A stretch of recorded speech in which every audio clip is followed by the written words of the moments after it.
Assalamualaikum warahmatullahi wabarakatuh. Di sini saya akan menjelaskan pertemuan keempat fikih siasa yang diampu oleh Pak Danu Aris Setianto SY MH yang disusun oleh Intan Nawangsari dengan NIM akhir 305 kelas 3H Hukum Ekonomi Syariah.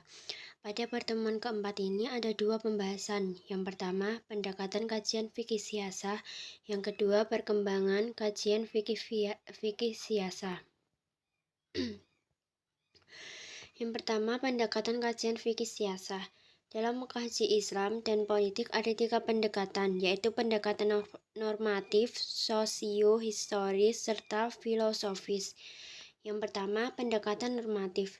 Pendekatan normatif adalah suatu pendekatan yang memahami kajian politik dalam Islam sehingga tidak bisa dilepaskan dari kedisiplinan yang biasanya muncul, yaitu fikih. Yang kedua, pendekatan sosio-historis.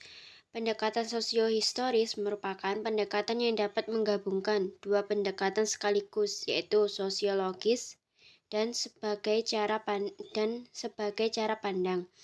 Oleh sebab itu, dalam rangka sosio-historis, dalam mengkaji politik Islam dapat menjelaskan dengan melihat elemen-elemen Islam dari berbagai aspek sosial, berupa interaksi, struktur, simbol,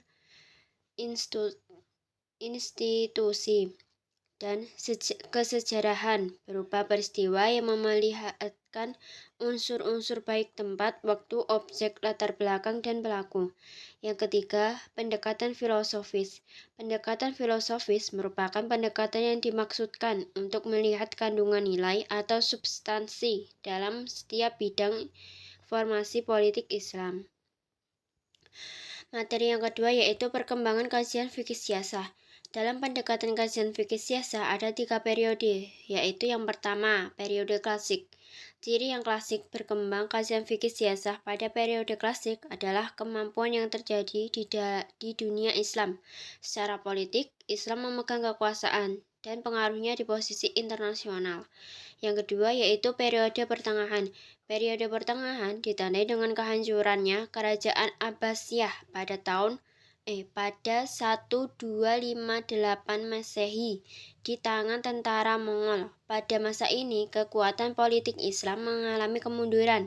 Karena itu, kecenderungan pemikiran Islam mengalami kemunduran. Yang ketiga yaitu periode modern. Periode modern ditandai dengan semakin lemahnya dunia Islam di bawah penjajahan bangsa-bangsa Barat. Hampir seluruh negeri Muslim berada di bawah imperialisme dan kolonialisme Barat. Sekian penjelasan pertemuan keempat fikih siasa yang diampu oleh Pak Danu Aris.